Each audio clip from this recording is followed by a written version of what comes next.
ನೇಹಾ ಹತ್ಯೆ ಪ್ರಕರಣ CM DCM ದ್ವಂದ್ವ ಹೇಳಿಕೆಗೆ ಮುಗಿಬಿದ್ದ ಕೇಸರಿ ನಾಯಕರು. ನೇಹಾ ಫಯಾಜ್ ಫೋಟೋ ವೈರಲ್ ಬೆನ್ನಲ್ಲೇ ಸಿಡಿದ ಪೋಷಕರು. ಹತ್ಯೆಗೆ ಖಂಡನೆ, ಧಾರವಾಡದಲ್ಲಿ ನಾಳೆ ಬಂದ್. ರಾಜ್ಯಾದ್ಯಂತ ಬಂದ್ಗೂ ಬಿಜೆಪಿ ಕರೆ. ಪ್ರತಿಪಕ್ಷಗಳ ಟೀಕೆಗೆ ಡಿಕೆಶಿ ತೀಕ್ಷ್ಣ ಪ್ರತಿಕ್ರಿಯೆ. ಮೋದಿ ವಿರುದ್ಧ ನಾಲಿಗೆ ಹರಿಬಿಟ್ಟ ಮಾಜಿ ಸ್ಪೀಕರ್, ಪ್ರಧಾನಿ ಜಾಗ ನೆಹರು, ಇಂದಿರಾ, ರಾಜೀವ್ ಗಾಂಧಿ ಆಸ್ತಿನ ಹೇಳಿದ್ಯಾರು? ಎಲ್ಲವನ್ನ ನೋಡೋಣ ಕರ್ನಾಟಕ ಟಾಪ್ 20. ಹುಬ್ಳಿ ನೇಹಾ ಕೊಲೆ ಪ್ರಕರಣ ಸಂಬಂಧ ಸಿಎಂ ಡಿಸಿಎಂ ದ್ವಂದ್ವ ಹೇಳಿಕೆ ವಿರುದ್ಧ ಕೇಸರಿ ನಾಯಕರು ವಾಗ್ದಾಳಿ ಮುಂದುವರೆಸಿದ್ದಾರೆ. ಮೈಸೂರಿನಲ್ಲಿ ಬಿಜೆಪಿ ರಾಜ್ಯಾಧ್ಯಕ್ಷ ವಿಜೇಂದ್ರ ಪ್ರತಿಕ್ರಿಯಿಸಿ, ಸಿಎಂ ಡಿಸಿಎಂ ದುರಂಕಾರದ ಹೇಳಿಕೆಗಳನ್ನ ಯಾರು ಕೂಡ ಸಹಿಸಲ್ಲ. ಕಾಂಗ್ರೆಸ್ ಸಚಿವರು ಒಂದು ಕೋಮನ್ನ ಓಲೈಸಲು ಮುಂದಾಗಿದ್ದಾರೆ. ಪೋಷಕರು ಮಗಳನ್ನ ಕಳೆದುಕೊಂಡ ದುಃಖದಲ್ಲಿದ್ದಾರೆ. ಅವರಿಗೆ ಸಾಂತ್ವನ ಹೇಳಬೇಕು ಅಂದ್ರು. ನೇಹಾ ಪೋಷಕರೇ ಈ ಘಟನೆ ಹಿಂದೆ ಲವ್ ಜಿಹಾದ್ ಇದೆ ಅಂತ ಹೇಳ್ತಾ ಇದ್ದಾರೆ. ಇದಕ್ಕೆಲ್ಲ ರಾಜ್ಯದ ಜನ ಉತ್ತರ ಕೊಡ್ತಾರೆ ಅಂದ್ರು. ನೇಹಾ ಫಯಾಜ್ ಫೋಟೋ ಹಿಂದೆ ಕಾಂಗ್ರೆಸ್ನ ಕೈವಾಡ ಇದೆ ಅಂತ ಜರಿದ್ರು. ವಿಪಕ್ಷ ನಾಯಕ ಅಶೋಕ್ ಪ್ರತಿಕ್ರಿಯಿಸಿ, ನೇಹಾ ಸಾವಿನ ವಿಚಾರದಲ್ಲಿ ರಾಜಕೀಯ ಮಾಡಬೇಡಿ ಅಂತ ಕುಟುಂಬಸ್ಥರೇ ಹೇಳಿದ್ದಾರೆ. ಹೀಗೆ ಮುಂದುವರೆದ್ರೆ ಆತ್ಮಹತ್ಯೆ ಮಾಡ್ಕೊಳ್ಳೋದಾಗಿ ಕುಟುಂಬಸ್ಥರು ಹೇಳಿದ್ದಾರೆ. ಸರ್ಕಾರ ಸ್ವಪಕ್ಷೀಯರ ಬದಲು ಆರೋಪಿಗಳ ರಕ್ಷಣೆ ಮುಂದಾಗಿದೆ ಅಂತ ದೂರಿದ್ರು. ಇನ್ನು ಶಿವಮೊಗ್ಗದಲ್ಲಿ ಪಕ್ಷೇತರ ಅಭ್ಯರ್ಥಿ ಕೆಎಸ್ ಈಶ್ವರಪ್ಪ ಮಾತಾಡಿ, ನಾಳೆ ನೇಹಾ ಹತ್ಯೆ ಖಂಡಿಸಿ ಪ್ರತಿಭಟನೆ ಮಾಡ್ತೀವಿ ಅಂದ್ರು. ರಾಜ್ಯ ಸರ್ಕಾರ ಹಿಂದೂಗಳ ರಕ್ಷಣೆಯಲ್ಲಿ ಸಂಪೂರ್ಣ ವಿಫಲವಾಗಿದೆ ಅಂದ್ರು. ಕರ್ನಾಟಕದಲ್ಲಿ ಹಿಂದೂಗಳ ಹತ್ಯೆ ನಿರಂತರವಾಗಿ ನಡೀತಾ ಇದೆ. ಇದೆಲ್ಲನೂ ಕೂಡ ನೋಡ್ತಾ ಇದ್ದೀರಿ. ಹುಬ್ಬಳ್ಳಿಯಲ್ಲಾದಂಥ ಘಟನೆ ಕಾಂಗ್ರೆಸ್ಸಿನ ಕಾಂಗ್ರೆಸ್ಸಿನ ಕಾರ್ಪೊರೇಟರು, ಕಾಂಗ್ರೆಸ್ಸಿನ ಹಿರಿಯ ಮುಖಂಡರು, ಅವ್ರ ಮಗಳಿಗೆ ಇವ್ರ ರಕ್ಷಣೆ ಕೊಡೋಕ್ಕೆ ಯೋಗ್ಯತೆ ಇಲ್ಲ ಅಂದರೆ ಕಾಂಗ್ರೆಸ್ ಅವರು ರಾಜ್ಯ ಜನತೆಗೆ ಯಾವ ರೀತಿ ಗೌರವವನ್ನು ಕೊಡ್ತಾರೆ? ಇವರು ಒಬ್ಬ ಮುಸಲ್ಮಾನ್ ಗೂಂಡ ಕಾಲೇಜ್ ಒಳಗಡೆ ನುಗ್ಗಿ ಕೊಲೆ ಮಾಡ್ತಾನೆ ಅಂತಂದರೆ ರಾಜ್ಯ ಸರ್ಕಾರ ಹಿಂದೂಗಳ ರಕ್ಷಣೆಯಲ್ಲಿ ಸಂಪೂರ್ಣ ವಿಫಲರಾಗಿದೆ. ಮುಸಲ್ಮಾನರನ್ನ ರಕ್ಷಣೆ ಮಾತ್ರ ಮಾಡ್ತಾ ಇದ್ದಾರೆ. ಹುಬ್ಬಳ್ಳಿಯ ನೇಹಾ ಹತ್ಯೆಯ ವಿಚಾರದಲ್ಲಿ ರಾಜಕೀಯ ಮುಂದುವರೆದಿದೆ. ನೇಹಾ ಹಾಗೂ ಫಯಾಜ್ ಇರುವಂತಹ ಫೋಟೋ ವೈರಲ್ ಆದ ಬೆನ್ನಲ್ಲೇ ಪೋಷಕರು ಸಿಡಿದೆದ್ದಿದ್ದಾರೆ. ನಮ್ಮ ಮಗಳ ಸಾವಿನ ದುಃಖದಲ್ಲಿ ನಾವಿದ್ದೇವೆ, ಆದರೆ ನಮ್ಮ ಕುಟುಂಬದ ಗೌರವವನ್ನು ಹಾಳು ಮಾಡುವ ಪ್ರಯತ್ನ ನಡೀತಾ ಇದೆ. ಆರೋಪಿ ಫಯಾಜ್ ತಂದೆ, ತಾಯಿ ಮತ್ತು ಸಹೋದರಿ ನೀಡ್ತಾ ಇರುವ ಹೇಳಿಕೆ ನೋಡಿದ್ರೆ ಇದರ ಹಿಂದೆ ಕುಮ್ಮಕ್ಕಿದೆ ಅಂತ ದೂರಿದ್ದಾರೆ. ನನ್ನ ಮಗಳು ಸತ್ತ ಮೇಲೆ ಯಾರೋ ಫೋಟೋ ವೈರಲ್ ಮಾಡ್ತಿದ್ದಾರೆ. ಆರೋಪಿ ಫಯಾಜ್ ತಂದೆ, ತಾಯಿ ಮತ್ತು ಸಹೋದರಿಯ ವಿರುದ್ಧ ಸೈಬರ್ ಕ್ರೈಮ್ಗೆ ದೂರನ ಕೊಡ್ತೇವೆ ಅಂತೇಳಿ ನೇಹಾ ತಂದೆ ನಿರಂಜನ್ ಹಿರೇಮಠ್ ಹೇಳಿದ್ದಾರೆ. ಇನ್ನು ನನ್ನ ಮಗಳು ಕಾಲೇಜಿನಿಂದ ಬರುವ ಕ್ಷಣವನ್ನ ಕಾಯುತ್ತಿದ್ದೇನೆ, ಆಕೆ ಬಂದೇ ಬರ್ತಾಳೆ ಅಂತ ಹೇಳಿ ನೇಹಾ ತಾಯಿ ಕಣ್ಣೀರಿಟ್ಟಿದ್ದಾರೆ. ಅವರು ಸುಳ್ಳು ಹೇಳಿಕೆಯನ್ನು ಕೊಡತ್ತಾರೆ. ಇಮಿಡಿಯೇಟ್ಲಿ ಅವ್ರು ಇದಕ್ಕೆ ಪ್ರವೋಕ್ ಮಾಡ್ಯಾರ ಅಂತ ನೇರವಾಗಿ ನಾ ಆರೋಪ ಮಾಡ್ತೀನಿ. ಮತ್ತು ಮಾಡಿದಲ್ಲೇ ಮನೆಯಾಗಿನ ಸಂಚದಿಂದ ಅವ್ನಿಗೆ ಧೈರ್ಯ ಬಂದೈತಿ. ನಮ್ಮ ಗೃಹ ಮಂತ್ರಿಗಳು ಹಾಗೂ ನಮ್ಮ ಪೊಲೀಸ್ ಇಲಾಖೆ ಯಾಕೆ ಕ್ರಮ ತಗೋತವಲ್ಲ? ಹೆಂಗೆ ಪೋಸ್ಟ್ ಬರ್ತಾ ಇವು, ಈಗ ಹೆಂಗೆ ಇವೆಲ್ಲ ಹೊರಗಡೆ ಬರ್ತಾಯಿದೆ. ಆ ಒಂದು ಷಡ್ಯಂತ್ರ ಏನು ಹಾಕಿ ಅವ್ರು ಮಾಡಿದ್ರು ಅವ್ರನ್ನ ಇಮಿಡಿಯೇಟ್ಲಿ ಅವ್ರನ್ನ ಅರೆಸ್ಟ್ ಮಾಡ್ಬೇಕು. ದೂರು ಕೊಡ್ತೀನಿ ಮತ್ತು ಈಗಾಗಲೇ ಸೈಬರ್ ಕ್ರೈಮ್ಗೂ ಹೇಳಿದ್ದೀನಿ. ನನಗದು ನೆನೆಸ್ಕೊಳಕ್ಕೆ ನಾನು ಆಗಾಕತ್ತೀನಿ. ನೀವು ಕೇಳಿದ್ರೆ ನನಗೇನು ಮಾತೇ ಬರೋದಿಲ್ಲ. ನನ್ನ ಮಗಳು ಇನ್ನೂ ಬರ್ತಾಳಂತ ನಾನು ದಾರಿ ಕಾಯಕತ್ತೀನಿ, ಮಕ್ಕಳ ತಗೊಂಡಷ್ಟು. ಇದನ್ನು ಬಿಟ್ಟರೆ ನನಗೇನು ಹೇಳಕ್ಕೆ ಶಕ್ತಿ.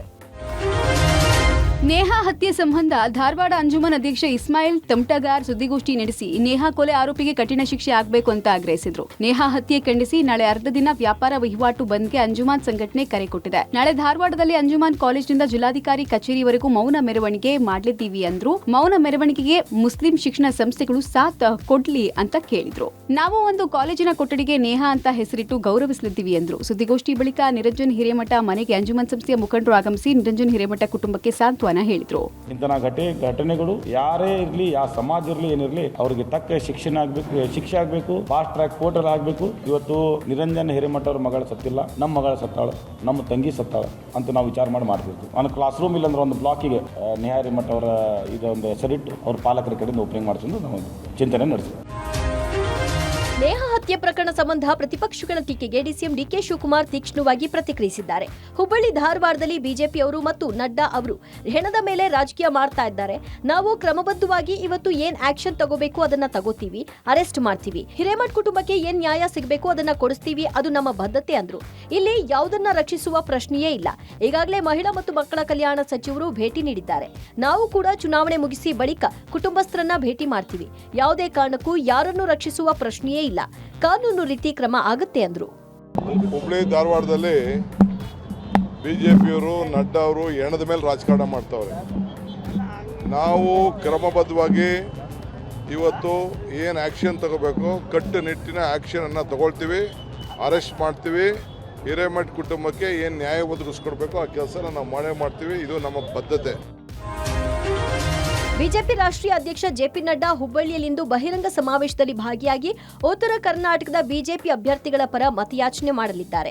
ಇದಕ್ಕೂ ಮುನ್ನ ನಡ್ಡಾ ಖಾಸಗಿ ಹೋಟೆಲ್ನಲ್ಲಿ ಶಾಸಕರು ಮತ್ತು ಅಭ್ಯರ್ಥಿಗಳ ಜೊತೆಗೆ ಸಭೆ ನಡೆಸಿದರು. ಇದೇ ವೇಳೆ ಬಿಜೆಪಿ ನೇಹಾ ಹಿರೇಮಠ ಕೊಲೆ, ನಗರಪೇಟೆ ವಿದ್ಯಾರಣ್ಯಪುರ ಘಟನೆ, ಕಾನೂನು ಸುವ್ಯವಸ್ಥೆ ವೈಫಲ್ಯ ಖಂಡಿಸಿ ಸರ್ಕಾರದ ವಿರುದ್ಧ ನಾಳೆ ಬಿಜೆಪಿ ರಾಜ್ಯಾದ್ಯಂತ ಬೀದಿಗಿಳಿದು ಹೋರಾಟ ನಡೆಸಲು ರಾಜ್ಯ ಬಿಜೆಪಿ ಅಧ್ಯಕ್ಷ ವಿಜಯೇಂದ್ರ ಟ್ವಿಟರ್ನಲ್ಲಿ ಕರೆ ನೀಡಿದ್ದಾರೆ.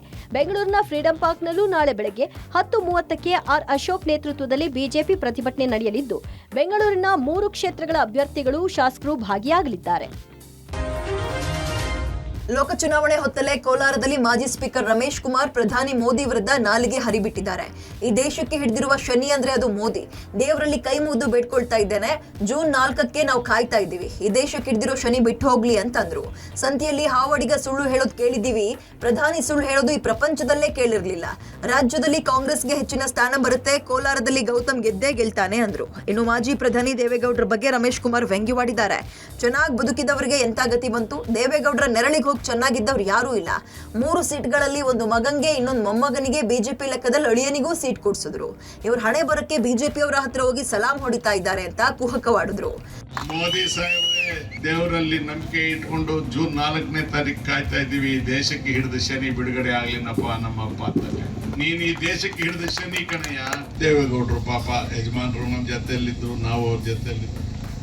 ನಮಗೇನು ದುಃಖ ಅಂದ್ರೆ ಚೆನ್ನಾಗಿ ಬದುಕಿದವ್ರಲ್ಲ, ಏನ್ ಈ ಗತಿ ಬಂತೆ ಅವ್ರಿಗೆ. ತಂದೆ ಪ್ರಧಾನ ಮಂತ್ರಿ, ಮಗ ಮುಖ್ಯಮಂತ್ರಿ, ಸೇರಿದ ಯಾರ ಜೊತೆಗೆ? ಬಿಜೆಪಿ ಜೊತೆಗೆ. ಮಗನಿಗೊಂದು ಮೊಮ್ಮಗನಿಗೊಂದು. ಅಳಿಯನಿಗೆ ಕೇಳಿದ್ರೆ ಅವರೇ ಇಲ್ಲ ಓವರ್ಲೋಡ್ ಆಗಿದೆ, ಬಸ್ ಜಾಸ್ತಿ ಕೊಡಕ್ಕಾಗಲ್ಲ ಅಂದ್ರೆ, ಹಂಗಾದ್ರೆ ನಿಮ್ ಲೆಕ್ಕದಲ್ಲಿ ಕೊಡಿ ಅಂತ ಅಲ್ಲಿ ಕಳಿಸಿ. ಇವ್ರ ಹಣೆ ಬರಕ್ಕೆ ಅವ್ರ ಹತ್ರ ಹೋಗಿ ಡೊಗ್ ಸಲಾಂ ಹೊಡಿತಾ ಇರೋರು ನಮಗೆ ಬಂದು ಹೇಳೋದು. ಪ್ರಧಾನಿ ಮೋದಿ ಬಗ್ಗೆ ಮಾಜಿ ಸ್ಪೀಕರ್ ರಮೇಶ್ ಕುಮಾರ್ ಹೇಳಿಕೆಗೆ ಬೊಮ್ಮಾಯಿ ತಿರುಗೇಟ್ ಕೊಟ್ಟಿದ್ದಾರೆ. ರಮೇಶ್ ಕುಮಾರ್ ಜೊತೆಗೆ ನಾವು ಇದ್ದವರು, ಅವರ ಬಗ್ಗೆ ಇಡೀ ರಾಜ್ಯಕ್ಕೆ ಗೊತ್ತಿದೆ. ಅವರು ಎಷ್ಟು ಸತ್ಯವಂತರು ಅಂತ ಎಲ್ರಿಗೂ ಗೊತ್ತು. ಕಾಂಗ್ರೆಸ್ಗೆ ಮತ್ತು ರಮೇಶ್ ಕುಮಾರ್ಗೆ ಮೋದಿ ಅವರು ಶನಿಯೇ ಆಗಿದ್ದಾರೆ. ಕಾಂಗ್ರೆಸ್ ಅನ್ನ ದೃಷ್ಟಿಯಲ್ಲಿಟ್ಕೊಂಡು ರಮೇಶ್ ಕುಮಾರ್ ಈ ಮಾತು ಹೇಳಿರಬೇಕೆಂದು ಬೊಮ್ಮಾಯಿ ಟಕ್ಕರ್ ಕೊಟ್ರು. ಇದೇ ವೇಳೆ ಭ್ರಷ್ಟಾಚಾರಿಗಳಿಗೆ, ಭಯೋತ್ಪಾದಕರಿಗೆ ಮೋದಿ ಶನಿಯಾಗಿಯೇ ಕಾಡೋದು, ಮಹಿಳೆಯರಿಗೆ, ಬಡವರಿಗೆ, ದೇಶ ಪ್ರೇಮಿಗಳಿಗೆ ಮೋದಿ ವರ ನೀಡುವ ದೇವರು ಅಂದ್ರು. ಹುಬ್ಬಳ್ಳಿಯಲ್ಲಿ ಪ್ರಹ್ಲಾದ್ ಜೋಶಿ ಪ್ರತಿಕ್ರಿಯಿಸಿ, ರಮೇಶ್ ಕುಮಾರ್ ಇಂಥ ಹೇಳಿಕೆಯಿಂದ ಅವರ ಬಗೆಗಿನ ಗೌರವ ಕಡಿಮೆಯಾಗಿದೆ. ಪ್ರಧಾನಿ ಜಾಗ ನೆಹರು, ಇಂದಿರಾ, ರಾಜೀವ್ ಗಾಂಧಿ ಆಸ್ತಿನ ಮೋದಿ ಕೂತಿದ್ದಕ್ಕೆ ಆ ಜಾಗ ಇದೀಗ ಪವಿತ್ರವಾಗಿದೆ ಅಂದ್ರು.